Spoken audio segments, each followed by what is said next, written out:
റമളാൻ പടിവാതിലിൽ വന്നു നിൽക്കുകയാണ്.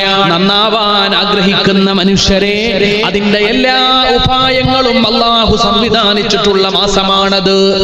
ഷഹ്റു റമളാന ഷഹ്റുൻ, റമളാൻ ഒരു വല്ലാത്ത മാസമാണ്. കതബല്ലാഹു അലൈക്കും സിയാമ വസനന്തു ലക്കും ഖിയാമ ഫമൻ സാമഹു വഖാമഹു ഈമാനം വഹ്തിസാബാ ഗുഫിറ ലഹു മാ തഖദ്ദമ മിൻ ദംബിഹി വമാ തഅഖർ. റമളാനിലെ നോമ്പ് കൊണ്ട് തറാവീഹ് കൊണ്ട് ആര് ധന്യമാക്കുന്നുവോ അവരുടെ എല്ലാ പാപങ്ങളും പൊറുക്കപ്പെടും എന്ന് മുഹമ്മദ് മുസ്തഫ സല്ലല്ലാഹു അലൈഹി വസല്ലം. മഗ്ഫിറത്ത് റമളാനിന്റെ വാഗ്ദാനമാണ്. അഅദ്ദല്ലാഹു ലഹും മഗ്ഫിറതൻ വഅജ്റൻ അളീമാ. സ്വർഗ്ഗം റമളാനിന്റെ വാഗ്ദാനമാണ്.